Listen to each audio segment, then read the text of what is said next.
নমস্কার, আমি শ্রাবন্তী। আমার বং বাংলা ন্যারেটিভস চ্যানেলে তোমাদের সবাইকে স্বাগত। কেমন আছো সবাই? আশা করি আমার বন্ধুরা সবাই খুব ভালো আছো, সুস্থ আছো। মহালয়া শেষ, দেবীপক্ষ শুরু হয়ে গেল, পুজোর কাউন্টডাউন শুরু। কিন্তু তবুও মনের ভিতরে সেই উত্তেজনা অনুভব করতে পারছি না। বর্তমান পরিস্থিতি যেভাবে সামনে এগিয়ে চলছে, এর পরিণতি কি তা আমরা কেউই জানি না। আমরা আদৌ সঠিক বিচার, সঠিক নিরাপত্তা পাবো কি না কেউই জানি না। তবুও মা আসছেন, তার দিন গুনছি, এবং এই আশায় আমরা সবাই তাকিয়ে রয়েছি।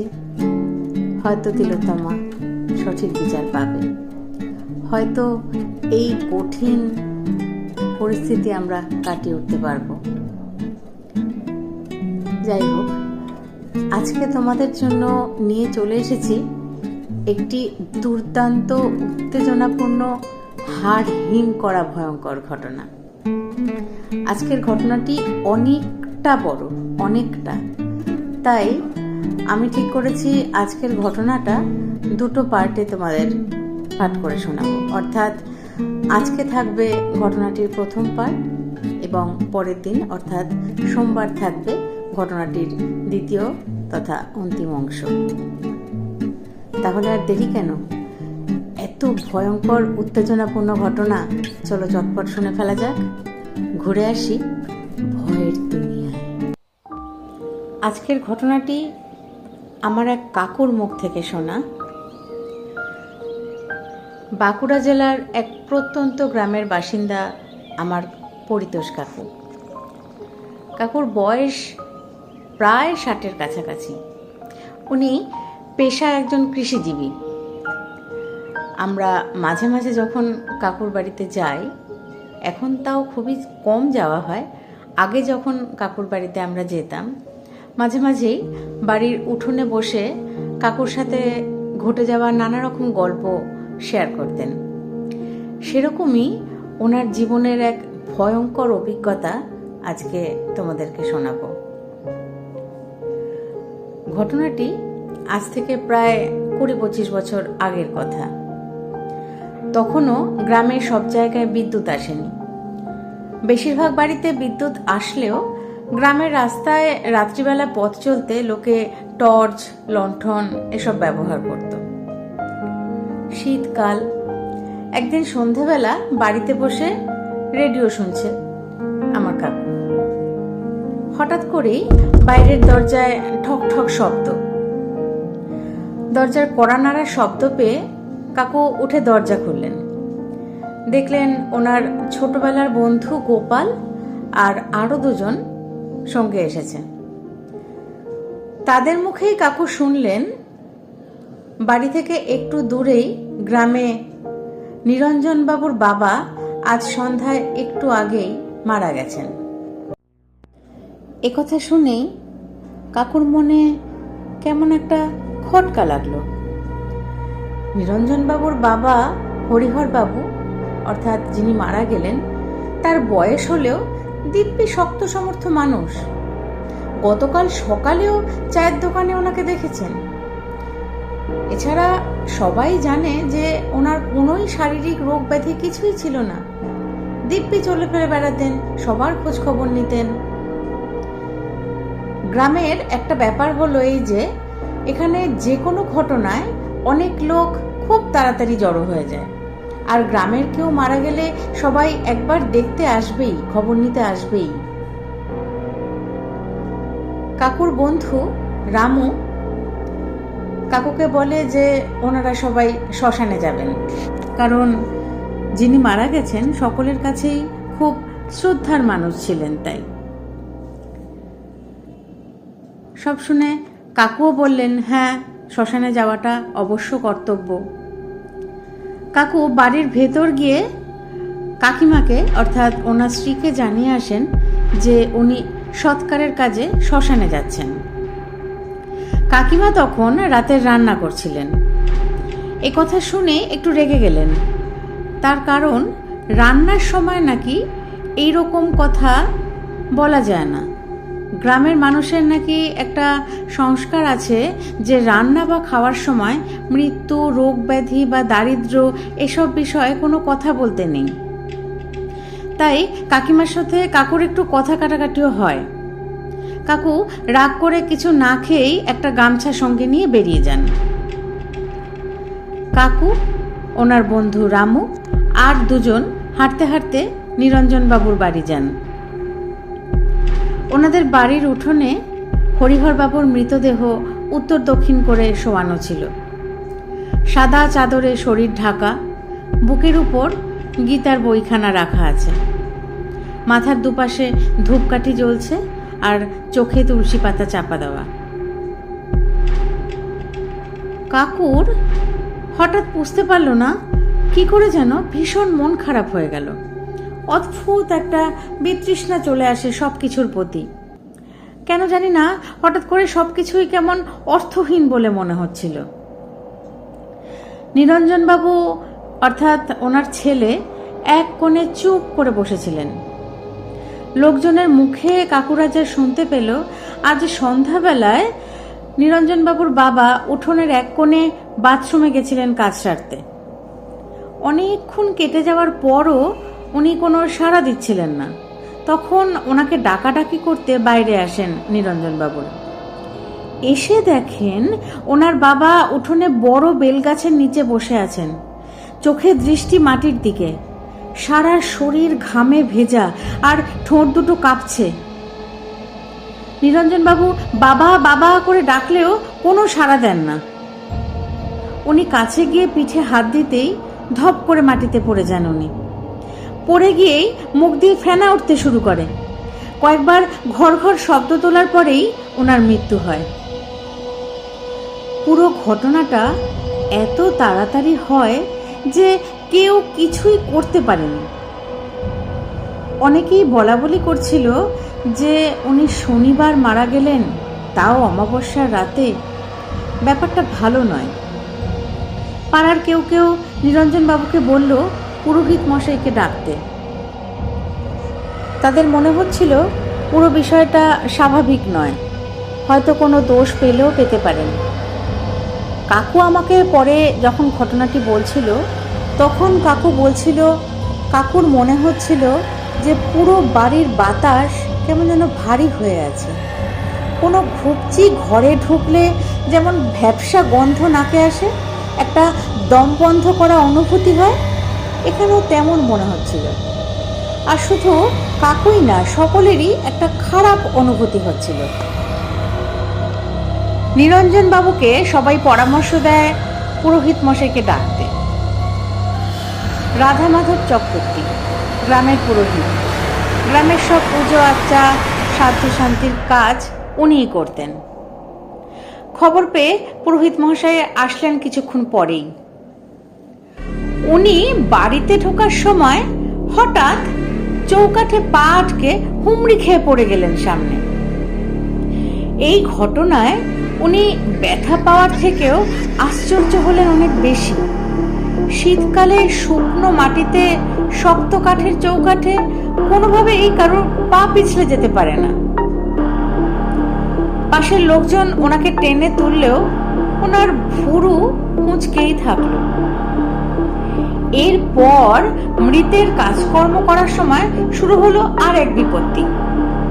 প্রদীপ কিছুতেই জ্বলে না, বারবার প্রদীপ নিভে যায়। একবার তো তেল শুদ্ধ প্রদীপ উল্টে পড়লো মাটিতে। আর ওনার সারা গায়ে মন্ত্র পড়ে গঙ্গা শুদ্ধি করার সময় উনি স্পষ্ট অনুভব করলেন কেউ যেন ওনাকে বাধা দিচ্ছে। মৃতদেহের মাথায় ও চোখে ফুল ছুঁয়ে যখন তার ঠোঁটে একটু গঙ্গা জল দেবেন, তখন আর এক বিপত্তি হলো। ওনার হাত ফসকে গঙ্গা জলের ছোট তামার ঘটি গড়িয়ে পড়ল পাশে। কেউ যেন ওনার হাতে ধাক্কা দিয়ে জলের ঘটি হাত থেকে ফেলে দিল। যাই হোক, উনি নিরঞ্জন বাবুকে বললেন তাড়াতাড়ি তিল সর্ষে মাখিয়ে দিতে মৃতদেহের গায়ে। নিরঞ্জন বাবু বাবার মৃতদেহে তিল সর্ষে যখন মাখাচ্ছেন, তখন ওনার চোখে পড়ল বুকে চাদরের উপর রাখা কড়িগুলো উধাও। ওনার স্পষ্ট মনে আছে যে উনি 5টি কড়ি রেখেছিলেন, কিন্তু এখন দেখছেন কড়িগুলো একটাও আর সেখানে নেই। তো যাই হোক, কোনোভাবে সব কাজ শেষ করে ওখানেই বাইরে দাঁড়িয়ে থাকা ম্যাটাডোর ভ্যানে দেহ ওঠানো হবে। পুরোহিত মশাই নিজে মাটির মালসায় আগুন জ্বালিয়ে হাতে নিয়ে চললেন। পেছনে বাঁশের খাটিয়ার উপর মৃতদেহ, আর 4 জন সেটা কাঁধে করে নিয়ে ম্যাটাডোরে তুলবে। নিরঞ্জন বাবু, আমার কাকু, ওনার 2 জন বন্ধু আর রামু সবাই মিলে মৃতদেহ কাঁধে করে নিয়ে চলল। পুরোহিত মহাশয় ভীষণ গম্ভীর মুখে বসেছিলেন। বেরোনোর সময় বাড়ির মহিলাদের বললেন বাড়ির সমস্ত জল ফেলে দিতে, পুরো বাড়িটা ভালো করে গোবর জল দিয়ে ধুয়ে দিতে, আর ওনারা ফিরে না আসা পর্যন্ত কাউকে কিছু খেতে নিষেধ করলেন। পাড়ার কিছু লোক সঙ্গে গেল, আর কয়েকজন বাড়ির উঠোনে বসে থাকল। আশ্চর্য ব্যাপার, ওনারা যখন কাঁধে করে দেহ নিয়ে যাচ্ছিলেন তখন বড় বেলগাছের কাছাকাছি আসতেই একটা কাক ডেকে উঠল। ওনারা অনেকেই বুঝলেন যে এ কোনো ভালো লক্ষণ নয়। বেশ কয়েকবার কাকের ডাক শুনতে পেলেন ওরা। কাকু খাটিয়ার ডান দিকে কাঁধ দিয়েছিলেন। বাড়ির চৌকাঠটা পেরোতেই, অর্থাৎ যখন পেরোবে আর কি মৃতদেহ নিয়ে, তখনই হঠাৎ করে দরজার উপরে মাথা ঠুকে গেল কাকুর। আর কাকুর আর এক পাশেই ছিল বন্ধু রামু, সেও হুড়মুড়িয়ে পড়ল। মুহূর্তের মধ্যেই মরা খাটিয়া শুদ্ধ গড়িয়ে পড়ল নিচে। ফলত 4 জনই মাটিতে হুমড়ি খেয়ে পড়লেন। সকলের মনে এতক্ষণ যে চোরা ভয় ছিল সেটা এবারে বাইরে বেরিয়ে আসলো যেন। এই নিশ্চয়ই কোনো অশুভ ব্যাপার, না হলে একের পর এক এরকম দুর্ঘটনা কেন ঘটছে? পুরোহিত মশাই ওনাদের সবাইকে তাড়া দিলেন। মরা যেহেতু শক্ত করে দড়ি দিয়ে বাঁধা ছিল তাই পড়ে যায়নি, কিন্তু মাটিতে খাটিয়াটা পড়ে যাওয়ায় হরিহর বাবুর ঠোঁটটা অল্প ফাঁক হয়ে যায় আর ডান হাতটা একটু বেঁকে যায়। সবাই মনে মনে অনেক কিছু ভাবলেও মুখে কেউ কিছুই বলল না।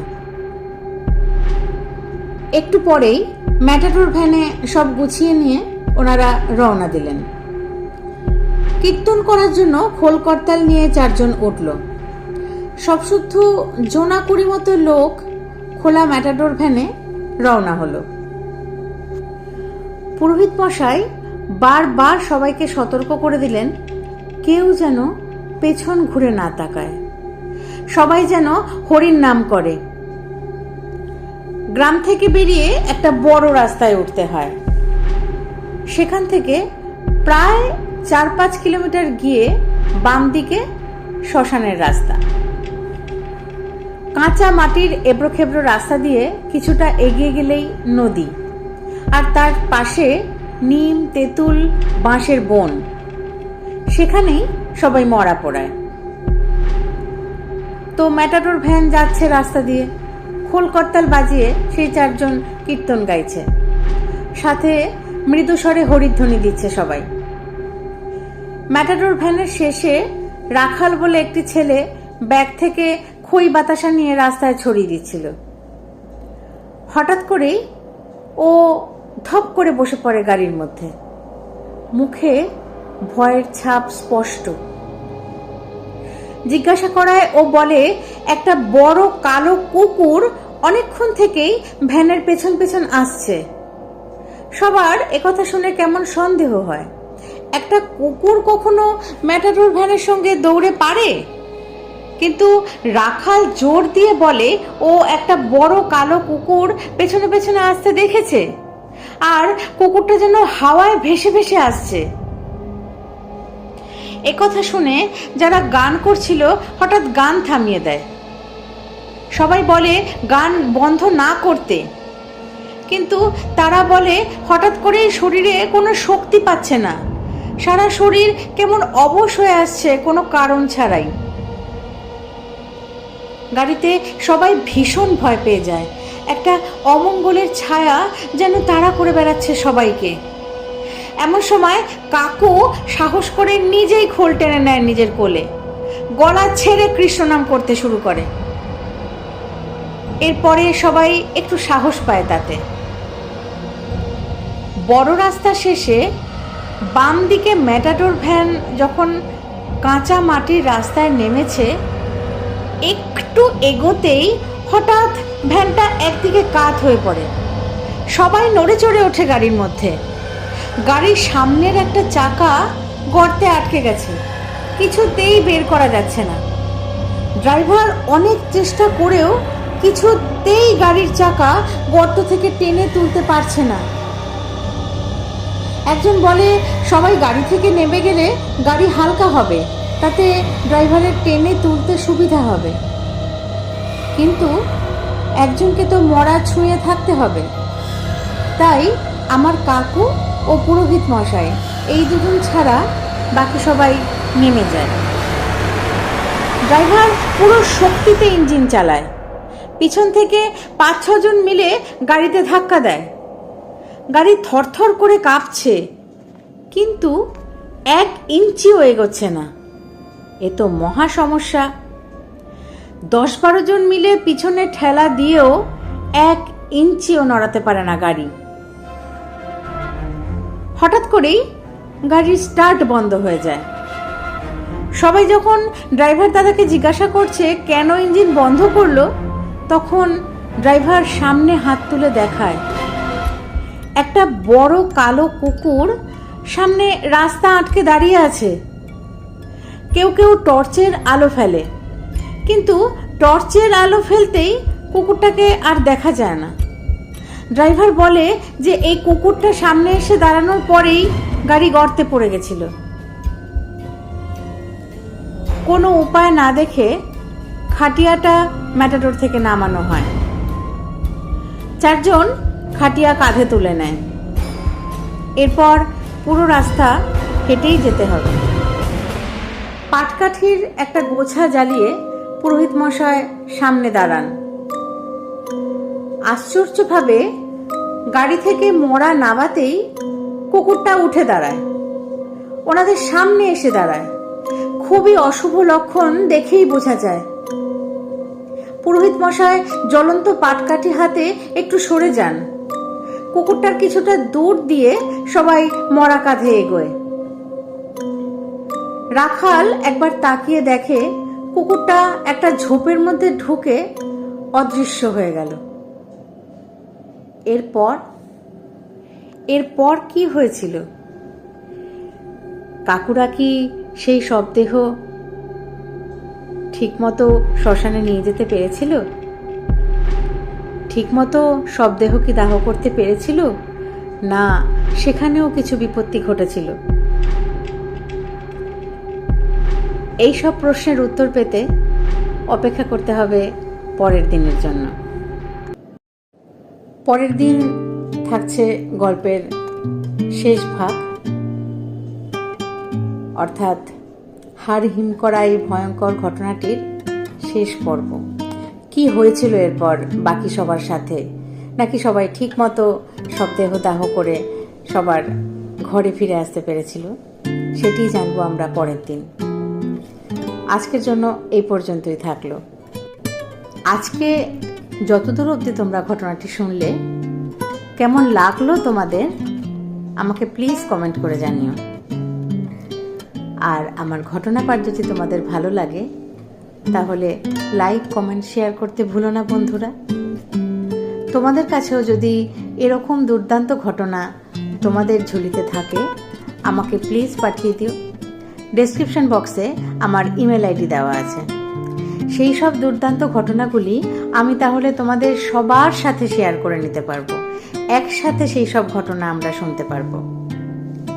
তোমরা তো জানোই সোমবার আর শুক্রবার সন্ধে 6টা মানেই বং বাংলা ন্যারেটিভসের তরফ থেকে দুর্দান্ত কিছু ঘটনা তোমাদের কাছে আসতেই থাকে।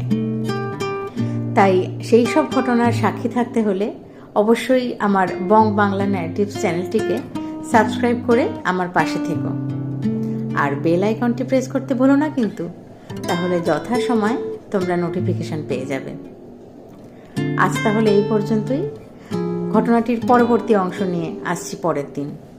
সবাই খুব ভালো থেকো, সুস্থ থেকো আর সাবধানে থেকো। ধন্যবাদ।